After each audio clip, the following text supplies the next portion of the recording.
everybody.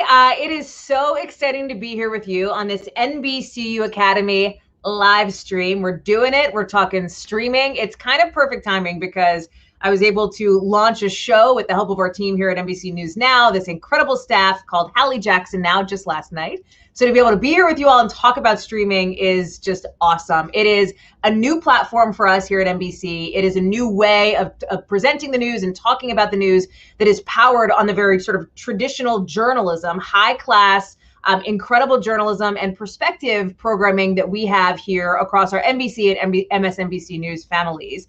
You probably know nightly news. You probably know the Today Show. You know MSNBC, right? But NBC News Now is kind of a new frontier on that, along with our friends at The Choice on Peacock and the other outlets that we have here. So we're really excited to look at, in this NBCU Academy session that's going to run for the next 27 or 28 minutes, all of the ways that people who are interested in getting involved with streaming can do so, the questions that you might have with an absolute powerhouse panel. But before we get to them, I know our team here at NBCU Academy has prepared a bit of a sizzle reel, as we like to call it in the biz, on all the things that we're doing on the streaming side. Check it out.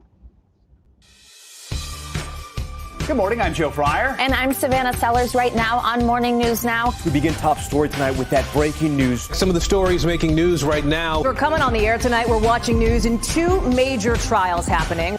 The price of gas here is absurd. This is the spot where Harry and Hagrid went shopping for wands 20 years ago. Every week now, we take a deep dive into a single topic. And this week, it's climate change. This is a visual representation of climate change. Evictions are routine. They happen all the time in LA. They are only poised to get a whole lot worse. As an Arizona Democrat, are you disappointed in the senior senator from Arizona? We're talking about something we really don't talk enough about: your mental health.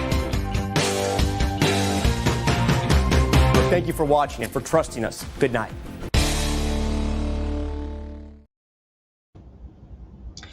That was so much, I couldn't even take it. It's like, what? Yes. And then these people pop up on your screen. Janelle Rodriguez, who I'm sure all of you know, our fearless leader here at NBC News Now and Senior Vice President of Editorial. That is Laura Conaway, Executive Producer of The Choice, one of the smartest and most fabulous people that I've had the pleasure of getting to know at NBC. And then that's sweet Joey Cole in the top corner, who runs a show here on News Now. She's one of the OGs on the streaming side, launching sort of the evening, afternoon hours. She works in, broadcast news, came from that world, came from cable. So I have to tell you, I am like, this is my dream panel. This is my dream panel scenario here. So I'm so excited to see all of you. Thank you for making the time for this live stream.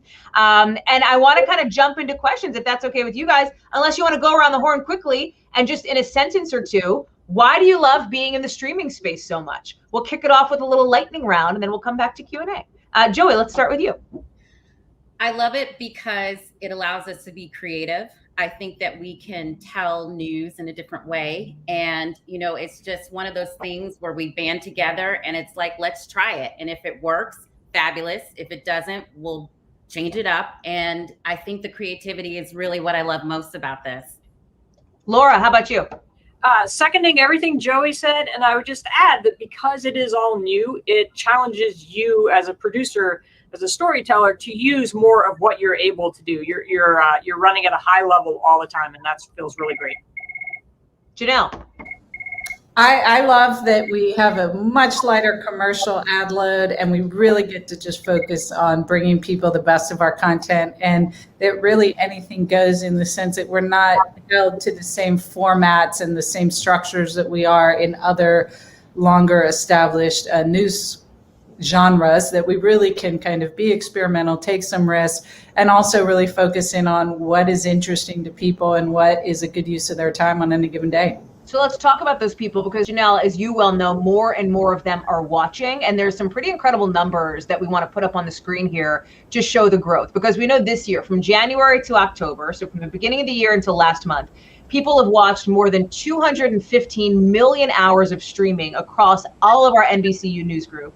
That is better than last year's total by something like 50 million hours. We're up something like 115% from 2021 to 2020, right? Now, Janelle, setting aside sort of the measurement of the audience on streaming, which is different, of course, than on linear, talk a little bit about the streaming news boom and what your expectations are in the short and medium term.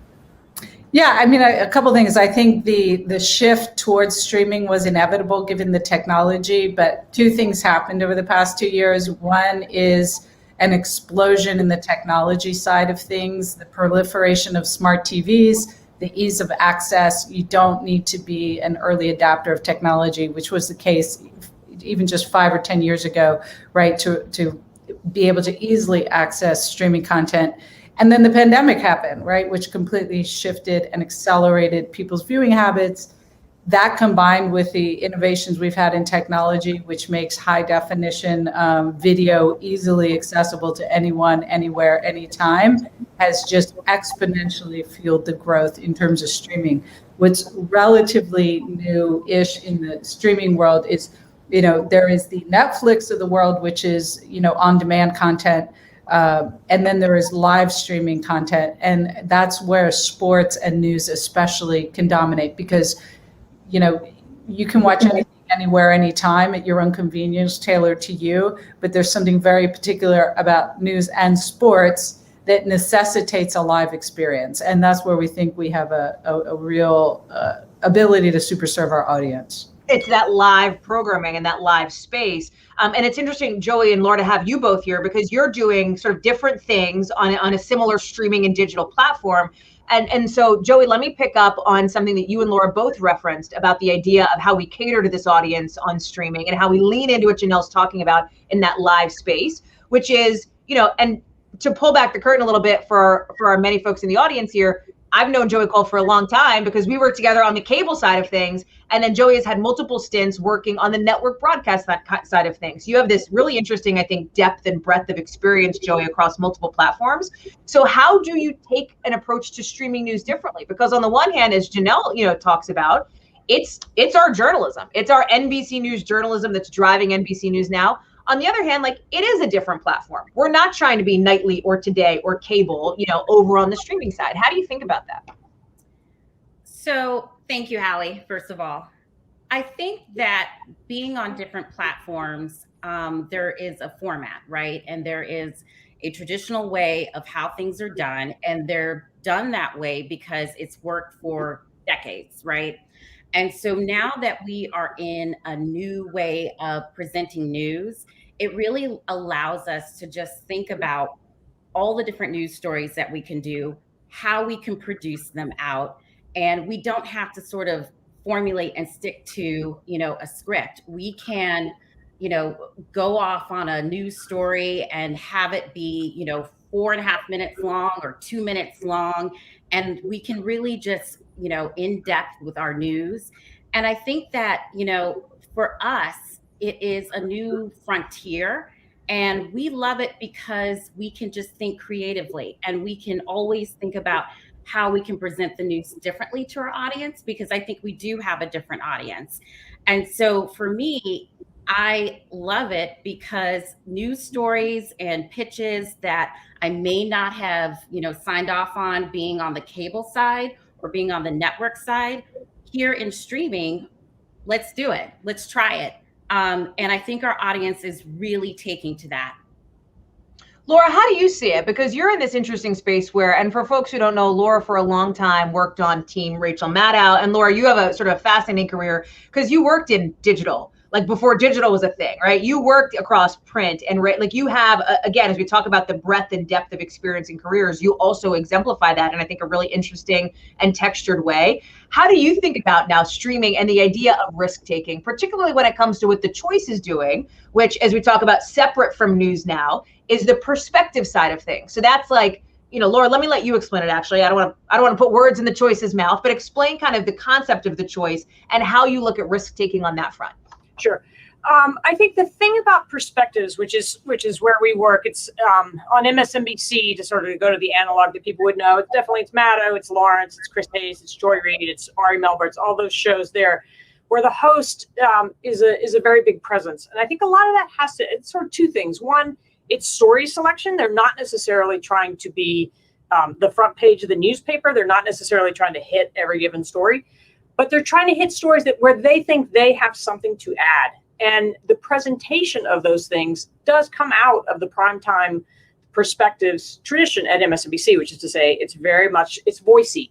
And it's voicey in everything that it does. It's voicey in the writing. It's voicey in how the hosts present. It's voicey in the guests that they pick. It's voicey in the way that they use tape. It's voicey in the way they use graphics.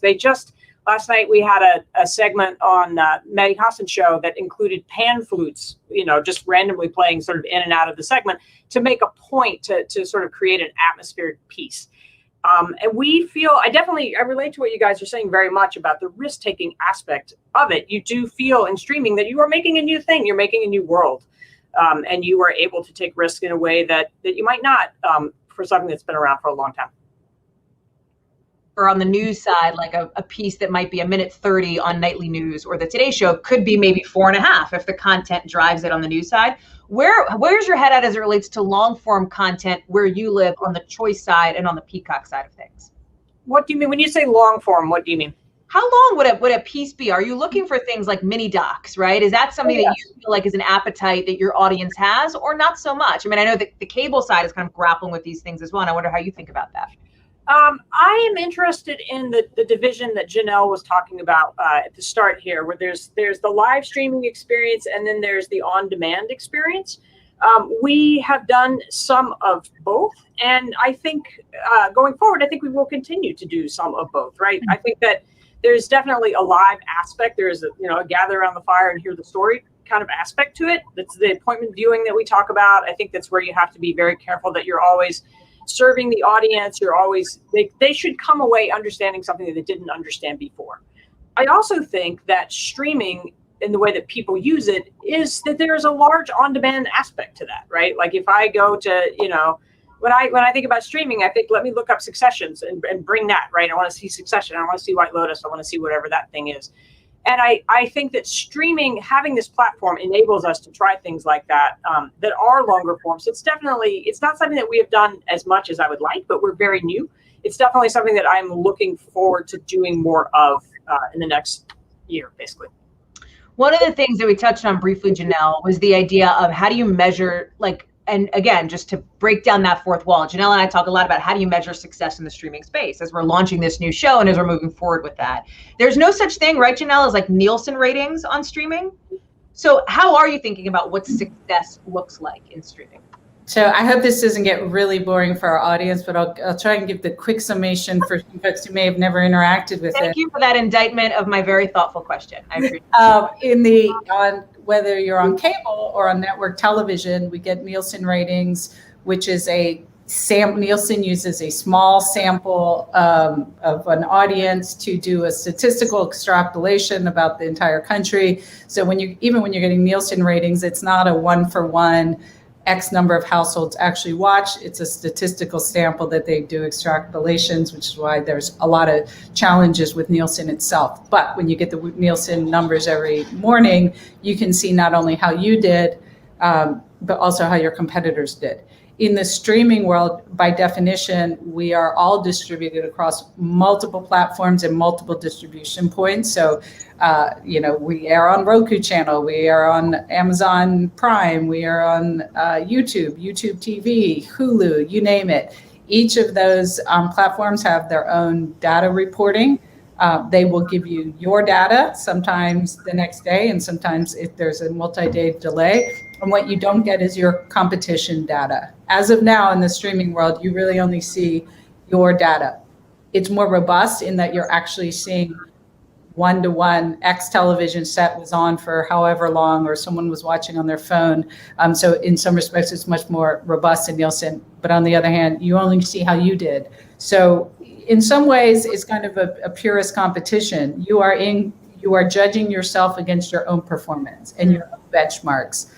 For us, we revise up our targets almost every couple months, right? So we set a goal, we try and hit that goal in terms of audience, and then we set the goal higher and we try and hit that goal. And so far, we've been able to do that every step of the way. But it's really about what I tell producers. If you got X amount of audience at the beginning of your hour, did you grow that audience or did you lose that audience, right? Very simple metric. Did they stick around? Were they interested in what you were doing or did they not? And in that respect, it's very democratized because the audience can speak to you directly about what they were interested in or not. It's a great point. And I think one of the things that's been an adventure here, I think across all of our platforms here, is that we collectively, as people who are in the streaming space for NBCU Universal, right, broadly, we've like hired up this army of people. You know what I mean? Like, we're doing it. We're charging down the field. So let's talk about that a little bit, because I think there's a lot of interest in that from maybe early career folks who are looking at their options, right? And Laura and Joey, I'm especially interested in hearing from both of you on this. And Joey, let me start with you. If somebody's looking at a career in news, right, and they're considering maybe something on the broadcast side, maybe something on the cable side, and maybe something on the streaming side, right? What's the incentive? What's the appeal, do you think, for somebody in an early career space to come to the streaming side? How would you categorize that?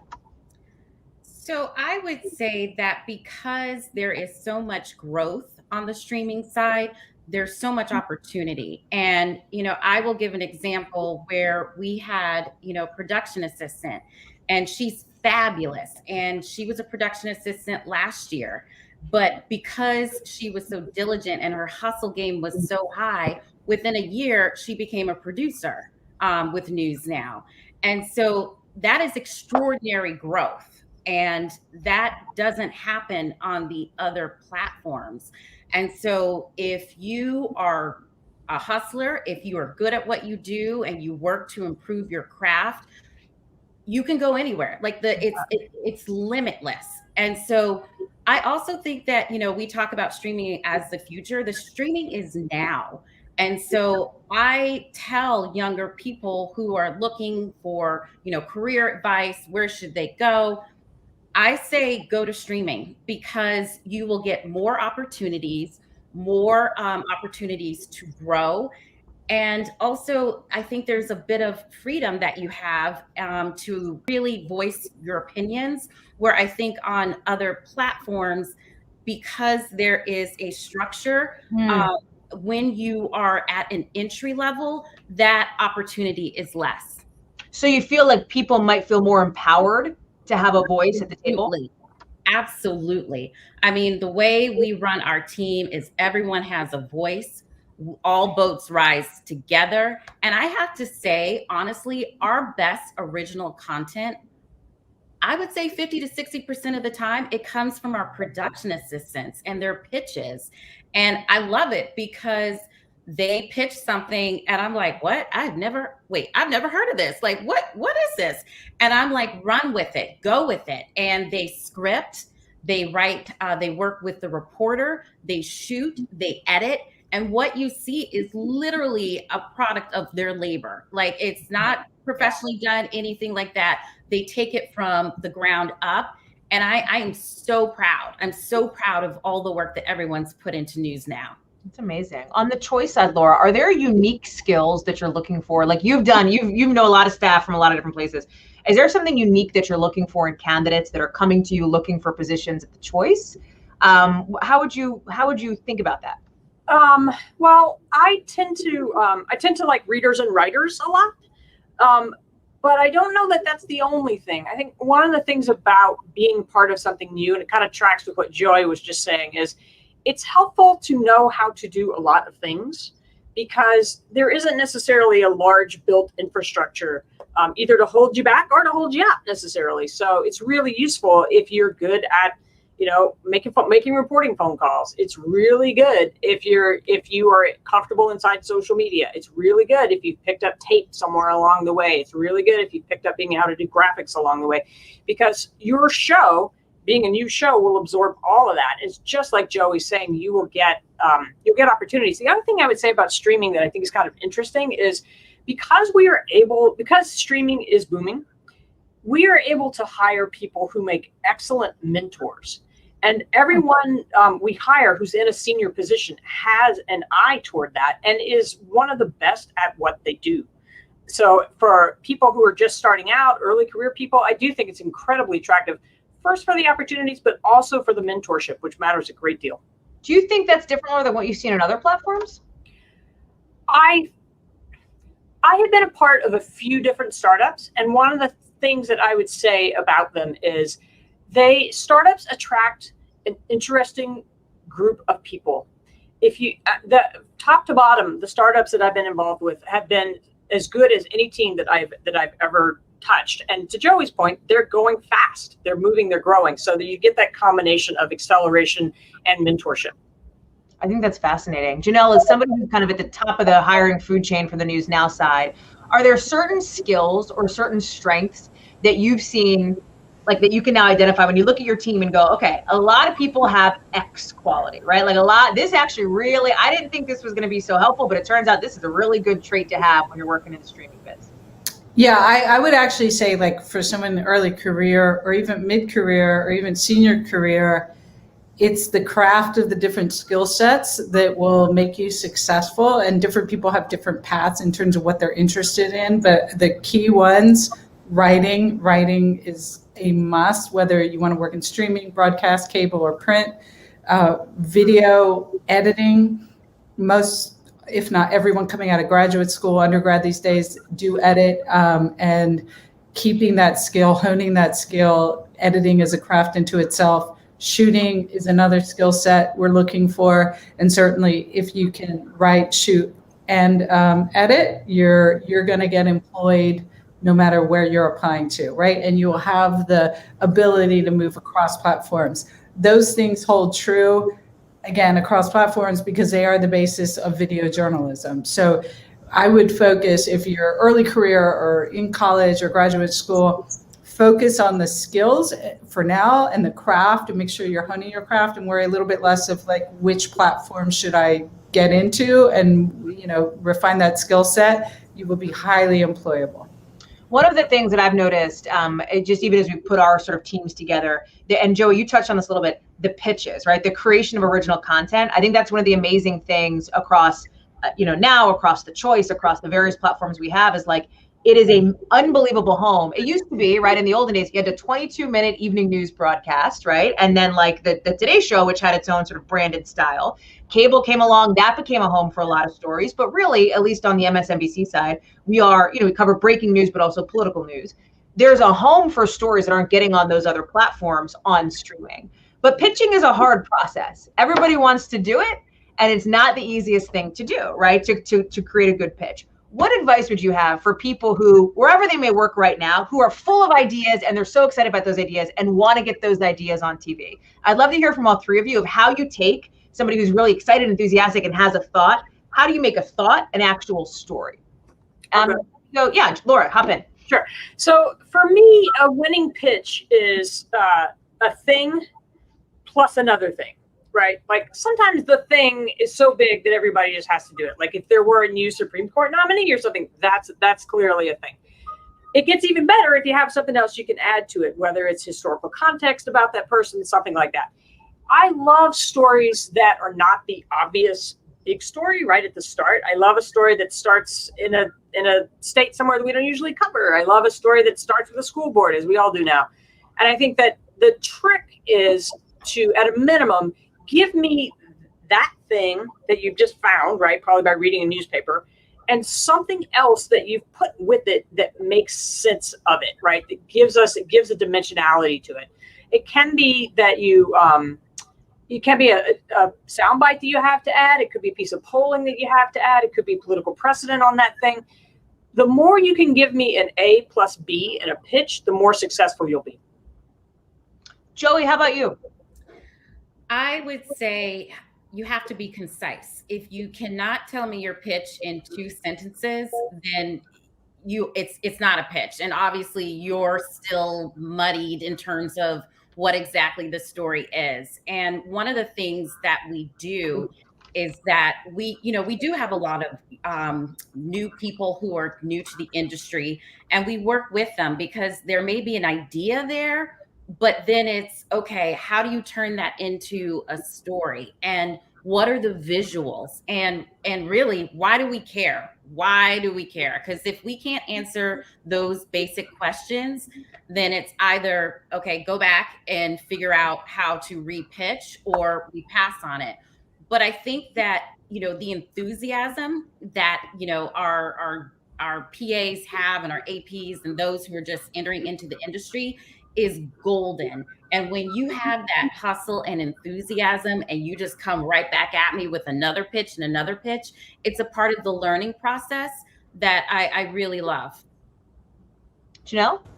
I'm obsessed with this one because we get a lot of bad pitches all day long. And I will say, whether you're early career or later career, it happens. A couple of things I say frequently: pitch a story, not an issue. You may be into X issue, but that's not a story, right? So if it's, I really think we should cover, I'm making this up, the digital divide in education, that's not actually a pitch. You're talking about an issue, but if you were to say, hey, here's a school who's used this certain program and has reached these kids, and now they have 100% graduation rate, and it's all because they closed the digital divide, that's a pitch for a story versus I think we should cover the digital divide generally. Forwarding a New York Times article is not a pitch. What are the elements? Who are the characters? Joey references, if you can't articulate what the visuals are going to be and who the characters of your story are, you may have a text piece. There are some stories that are great in text, they're just not visual stories. So learning to tell the difference. And then the last bit that Joey mentioned, if you can't describe your story in 2 sentences or less, either you need to think it through further, or it may just be a good print story, or you don't have a story at all. I love that. And I think the way that I think about it in my own, because I do a lot of pitching, I'm sure some of the bad pitches you're talking about, Janelle, I'm sadly responsible for. But I think about, what's your tease? If you're writing the tease in the block before you, if you can't write your own tease for your pitch, you got more work to do on that pitch, right? Because that, I think, helps to sort of crystallize things too, at least in my head. As we get close to the end of our time here, I want to do a bit of a lightning round and go again to all three of you on, it doesn't have to be lightning, but we have a minute left. So, but how can people who are students, maybe early career folks, or even mid-career folks, to Janelle, your point, how can they better prepare themselves for jobs in streaming? And whether you want to say, streaming is journalism, so prepare for a job in journalism, but I'm curious as to all of your thoughts on that. What advice would you give to people who are thinking, I want to do this, I want to pursue this. What do I need to do to arm myself with those tools? And we'll go in reverse order. So Janelle, then Laura, then Joey. I'll just keep honing in. It's the craft. Writing, shooting, editing. You've got to have one of those skills, and hopefully 2 out of 3 of those skills. If you really can't, if you can't write a script without typos and grammatical errors and the rest of it, you're going to get sent back, whether you're early career or mid-level. So just honing in on that writing, shooting, editing, picking your lane, what is going to be your superpower. That is my best advice, because those fundamentals, I think too many people are skipping through some of the fundamentals. It'll get you a certain amount of distance, but as soon as you get into the real world working scenario, you're going to get caught out with that, and it's going to be a struggle. Laura? I agree with everything Janelle just said about the fundamentals and the 2 out of 3 and 3 out of 3 if you can. I think additionally, you want to get yourself wherever you can. It doesn't matter if it's a big place, a little place, your college TV station, your college newspaper, it doesn't matter. You want to get someplace that lets you do real work for a couple reasons. One, you want to be able to show that work to people, and you want to be able to show that interest and that effort that you've put into craft. And the other thing is you will actually gain skills that way. I started off interning at a little public radio station in Maine. And they actually had me go out and do a story like my first day. And it changed the rest of my trajectory, just getting to work right away the first day. That's really cool. Joey, how about you? I would say that internships are super important. If you can, I would absolutely capitalize on that. And I think that not only that, you can, offer your time in addition to if you're in school, or if you are just about to graduate, and see where that goes in terms of internships and also opportunities. Because a lot of times, because we are essentially a startup, as been referenced, we need help. And so if you are in school and if you are interning with us, a lot of times you will end up, and you're great at what you do, a lot of times you will get hired. And I think that is a great way to have an entryway into our streaming world. That's such a great point. And as we wrap up, Janelle, just one word to you on just the impact of streaming on broadcasting cable in a sentence or two. How do you see it? I think it's all additive. I think people want to watch what they want to watch, where they want to watch it, when they want to watch it. So I don't particularly see at this moment one cannibalizing the other. I think for us, whether you're in news or sports or entertainment, broadcast cable or streaming, you got to be worth people's time. And we're not really competing against each other or across platforms. We're competing for people's attention and their time, which is incredibly valuable. So I'd say in order of priority, that's what we try and put first and foremost. Respect people's time, make it worth them showing up with you, and the rest, don't worry about it. I love that. And in the interest of respecting folks' time, that's it for us here today. I cannot thank the three of you enough. I've been looking forward to this for days because seeing you all virtually is just such a pleasure. Joey and Laura and Janelle, thank you so much. Absolute rock stars, extraordinary craft people in our business. So thank you so much. And thanks to all of you for tuning in. I got to give a plug here to all the open jobs we have at NBC News, especially in the streaming department and the digital side. Head to NBCUnicareers.com. And if you want to learn more about journalism and how we cover the news, NBCUacademy.com. That does it for us. Grateful for you for being here, and we'll talk to you next time. Thanks, everybody.